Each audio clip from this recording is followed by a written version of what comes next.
So, meditation worked at the level of the mind, and it doesn't quite get to the same, it doesn't affect the structures of the brain. Well, How it do you, might. It might, Jordan. I'm just saying that if there's not enough structure to start with, you can't use it? it's going to be difficult to get it installed through the practice of the mind. Got you. It's Right. just difficult to do that. I doubt that happens. Although, I think coming from developmental trauma, I do think that people who have some fundamental relatedness and organization, your child will grow up with a functioning brain because his parents will be functioning and provide him with that or her with that. And then then can that child's or our lives be enhanced by meditation? No, there's absolutely no doubt about it. And you can enrich this circuitry probably. There's a lot of evidence that when you do deep meditation, you also release the default mode network. It's only those people caught in the self position in Buddhist talk, right, who are in the small self position, I and me, that have a good organizing default mode network. So the adopted kid who was in Romania and never got held and is a wreck and tearing apart his family doesn't have a default mode network functioning. If he gets better, and mostly that's going to be through neurofeedback, but all the other things that we do, because neurofeedback in a room on its own is not going to do anything either, not going to be helpful to this kid. There's got to be a person involved. And so so then they'll have a default mode network that you could find. And then if they got into meditation and spiritual and advanced spiritual practices, or into some forms of psychedelics like DMA, the default mode network goes down again. And there's no sense of self as different from everything else that exists in the world. And that's Thay's teaching, the order of interbeing, that I am because you are. That I breathe out, the trees breathe in. And we can't do it differently than that. We are all in one organism of an order. Yeah. So, but in terms of meditation and developmental trauma, I don't even think that you're likely to get too many of people with that kind of problem have any capacity for this. Is that the same with like hypnosis or trance work, you think? Well, a lot, I haven't done a lot of trance work because I'm really trying to get people out of trances. But I think that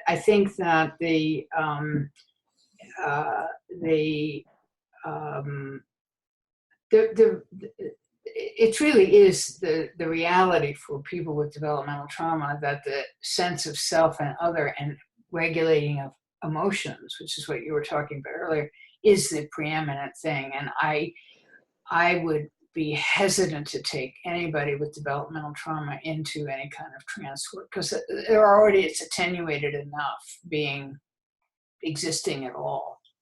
And I think there's an opportunity for some bad stuff to happen. But I'm not an expert in hypnosis. We are taking but in brainwave terms, you are taking the brain into a state dominated by theta. It's a very slow brainwave. And if somebody goes into a trance, they are in this very slow, dreamy waveform. And the literature in neurofeedback suggests that when people close their eyes and they are engaged in making theta, which is not hypnosis per se, but in doing this with neurofeedback, they can have access to deep memory, and many people can resolve it using going into these deep states, but some people can't. And so I don't tend to use that a lot. I tend to do eyes open training and keep people with me and They know that I'm there and we're engaged in this thing together, rather than this journey into the deep subconscious mind. Yeah. Hmm. I got trained in trance work and hypnosis, and we actually had the guy on. He's a wonderful creative therapist. Um, and I've come to a place now where I see it and I use it. And he's an Ericksonian. I don't know if you studied Milton Erickson's work at all, Mm-hmm. but he's an Ericksonian of sorts, and I use it now just for regulation. Mm-hmm. Looking for the micro cues of where are they emotionally now, how are they able to regulate now, and how can I help them? And so that's part of why I asked that question. Is I think that there is some sort of overlap. I'm obviously not sure of where it is, but to my mind, the genius of someone like Milton Erickson was not that he could put you in a trance, but he understood the automatic experiences that people have and how to lead them from one automatic experience that was painful and shame producing to one that was liberating and showed you that you have more potential than you thought that you did. That's the core of his work and Right. my work. And I think a lot of people today have missed that and just done weird crap Right. without realizing that that's the core of it. No, but I agree with you. And, then you're really, I think anything that helps somebody regulate their affective states is good therapy. DBT can be good therapy. The problem is that, it's sort of like medicine. Is like, how does that then teach the brain? How does that change the brain? How do you change the default mode network? How do you quiet down the periaqueductal gray? Well, I don't think you do it with skills training. Right. And I don't think you can do it with trance work, although I could be wrong. I could be wrong about both of them. I'm really open to that. And but if people are guided as you are, by, I think the two of you are, by the idea that the goal of therapy is to help people regulate these states that they find themselves in, that are self-destructive and destructive and terrible and painful, and and anyone would want to kill themselves if they had to feel that for very long. If you're on that page, the finest work you can do is with helping the brain change itself. But everything we do to help soothe and to offer the other in some knowable way. I mean, I talk a lot about that in this workshop, is that it's really important that the therapists find a way to make themselves known. Even with neurofeedback, neurofeedback takes a while to get in process. And I'm talking about long-term work where there's transference stuff going on. That is vital that the therapist not be passive. That they're pretty active in the session, because this is a mind that's barely grokking that you exist at all. So exist a lot, right? You just say grokking? Yeah, they hardly get it, right? That you exist. Right? So they, right? It's probably not now probably an old-fashioned term. Anyway. Have you read the book? Huh? Have you read the book? No. Stranger in a Strange Land. It's about a Martian who comes to Earth. Oh, yes. No, yeah. But my yes, but I have heard that that's where the term comes from. No, I have not. I wasn't. Yeah, no. Oh, yeah, but it's the right word, right? It's a perfect word. They just don't get that you're there. Well, you have to demonstrate that you're there. That's why I thought holding therapy was a hope for Carl. Because in a way, it's very hard to ignore that somebody has got you and that they're not going to let you go no matter what you do. Yeah. Right? No, wow. I see what you're saying now. That's, yeah. I mean, that's one element of it. The other thing that just blew my mind was when I went for my first training in neurofeedback, I was learning about the work of Barry Sturman. And Barry Sturman was the guy who had the cats who raised their threshold to seizure and did the work with people coming out off of the wait list at UCLA for neurosurgery. And they were all able to, the cats and the epilepsy patients were all able to regulate their brains. But in between, there was the inevitable work with monkeys. And monkeys weren't terribly cooperative to having their electrodes on their heads, and they'd pull them off. So to keep that from happening, they would wrap them very tight. You know, they put them in a restraint, essentially, in a straitjacket kind of thing, a monkey straitjacket. And what they would see was that as soon as they gave in to the constraint of the hold, of the, you know, the surround, that they would make more slow wave, more relaxed waveform, more the waveform they were looking for them to teach them how to make. So I thought, oh my God, that's why holding therapy works, is that the nervous system comes up again, well, it really doesn't, but it to the extent that it does, it gives the nervous system a sense of constraint. A lot of the terror of living with developmental trauma is that your nervous system goes on forever and ever. It never stops. So let me ask you a question, and this is a technical question, but Porges talks about how immobility is fundamentally, you know, terrifying for mammals. And that's often when we will dissociate, is when there's some sense of immobility. And that's why we build structures to protect us so that we can be immobile in a way that is safe, right? Mm-hmm. So how much of that is also going on for these monkeys in that sense of, yeah, I am now forced into immobilization, and so there is that natural sort of dissociation that happens because they're also mammals. Right. I don't know, but you know, there's the story that I use in the book. I think what they were looking at was SMR. So that's 12 to 15 hertz. That wouldn't be. That's not the kind of waveform you'd see in dissociation, and I've never heard, but you know, this circuitry is very likely to be in the higher mammals too.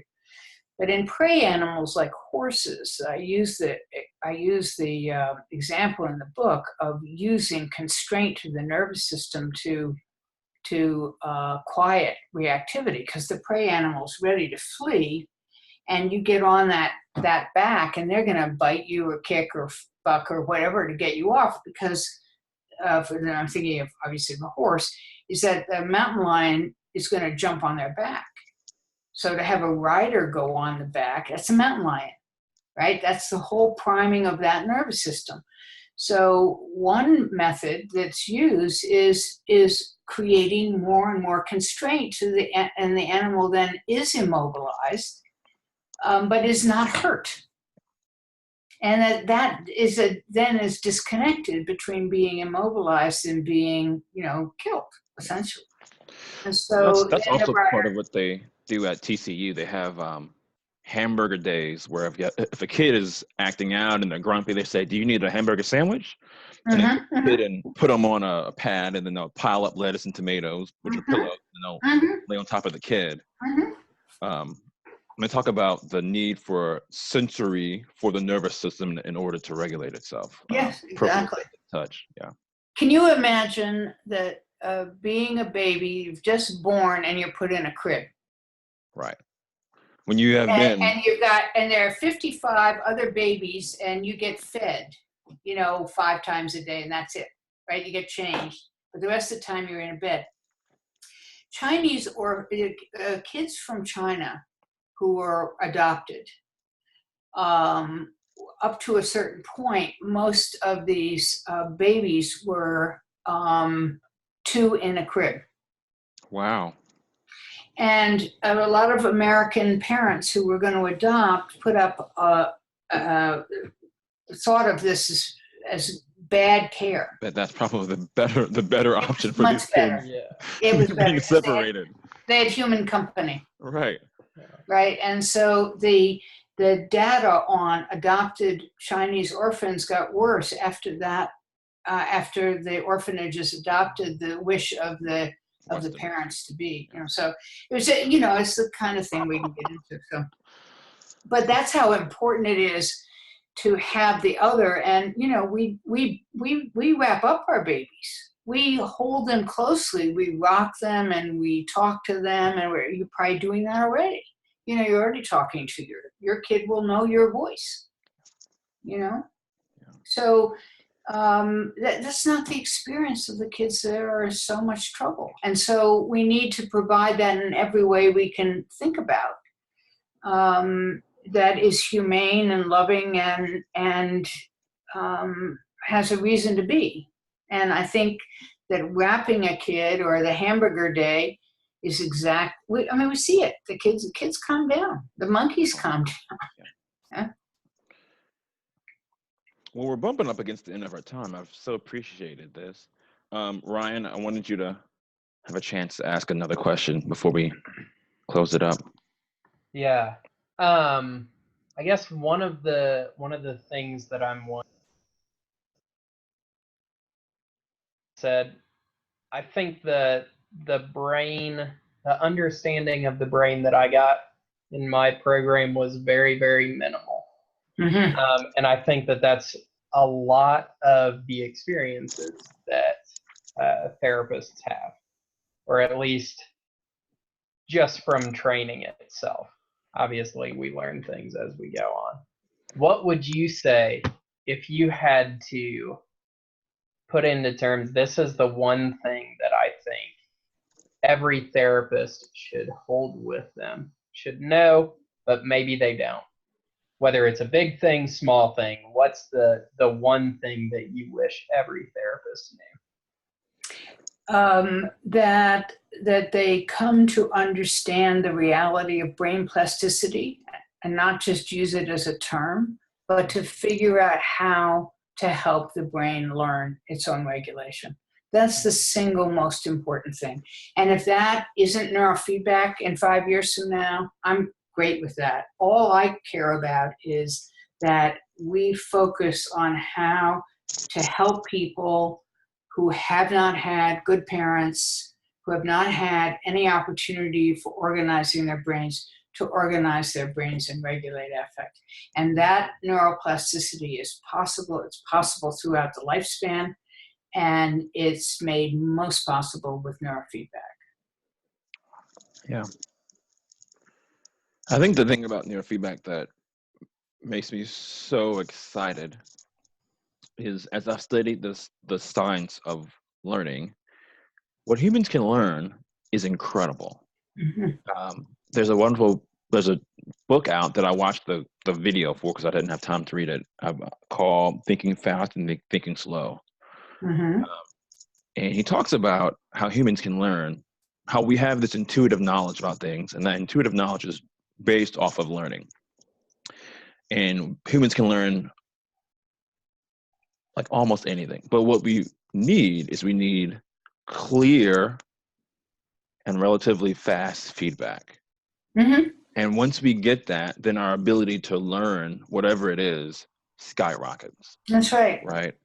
And I think the thing about neurofeedback that intrigues me so much is it seems to provide really clear, really concise feedback on exactly what you want to know. That's right. You know, it's a mirror.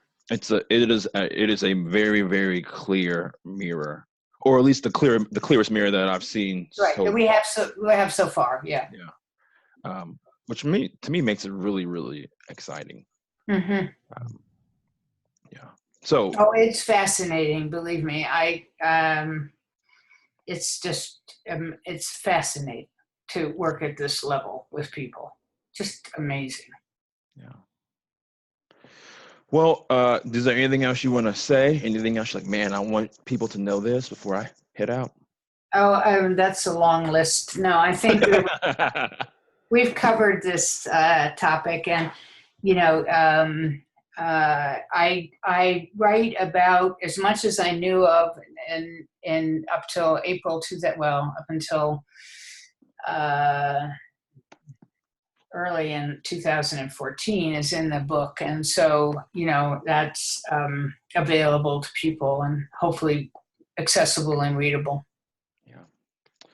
Well, thank you so much for coming on. I've enjoyed it. I have too. And I'm sure I could talk to you for another hour and a half, but I will let you go. Right. Okay. Right. You probably couldn't, because I probably wouldn't be here, but I really have enjoyed this. I've enjoyed it a great deal. I've enjoyed meeting both of you, and I appreciate your inviting me on. Awesome. Yeah. Well, thank you. Okay. I hope to see you one day in the neurofeedback land. I All hope right. so too. I hope so too. Okay. Take care. Will do. All right. Bye.